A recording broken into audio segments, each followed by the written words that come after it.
కాంబోడియాకి తరలించడం. ఈ విధంగా దాదాపు 150 fellows 150 persons from Andhra Pradesh have been trafficked to Cambodia అండి.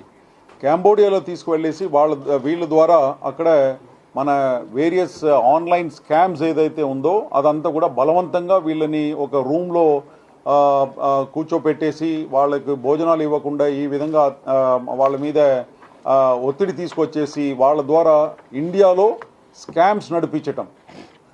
ఇండియాలో ఆన్లైన్ స్కామ్స్, డిఫరెంట్ స్కామ్స్ ఏదైతే ఉందో like job scam, online FedEx scam ఉంది, ఫెడెక్స్ కొరియర్ స్కామ్ మీ అందరికీ తెలిసిన విషయమే.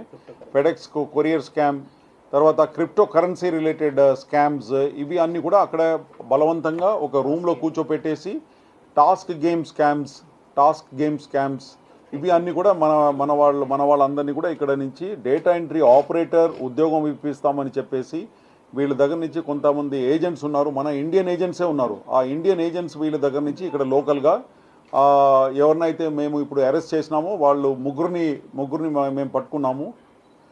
వాళ్ళు వీళ్ళ దగ్గర నుంచి అన్ఎంప్లాయిడ్ యూత్ దగ్గర నుంచి 1.5 lakhs చొప్పున కలెక్ట్ చేసుకొని తర్వాత 1.5 lakhsలో 80,000 కాంబోడియా వాళ్ళకి ఇస్తారు. ఎవరికి? కాంబోడియా వాళ్ళకు.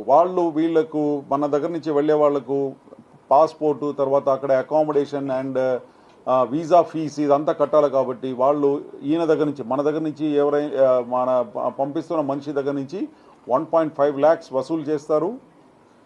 దాంట్లో 80,000 కాంబోడియా వాళ్ళకి పంపిస్తారు. కాంబోడియాలో ఫర్దర్ ఏజెంట్స్ ఎవరైతే ఉన్నారో వాళ్ళకు 80,000 పంపించేసి వీళ్ళు 70,000 ప్రాఫిట్ రూపంలో వీళ్ళ దగ్గర పెట్టుకుంటారు. ఆ విధంగా ఉన్న ముగ్గురు ఏజెంట్స్ ఎవరైతే దాదాపు 150 అన్ఎంప్లాయిడ్ యూత్ని ఎవరిని అయితే ఇక్కడి నుంచి పంపించారో వాళ్ళు ముగ్గురు కూడా ఈరోజు అరెస్ట్ చేయడం జరిగింది. వీళ్ళందరి మీద కూడా హ్యూమన్ ట్రాఫికింగ్ యాక్ట్ కింద కేసు, తర్వాత ఎక్స్టార్షన్, రాంగ్ఫుల్ కన్ఫైన్మెంట్ ఈ సెక్షన్స్ కింద, క్రిమినల్ కాన్స్పిరసీ ఆల్సో ఈ సెక్షన్స్ కింద వీళ్ళ మీద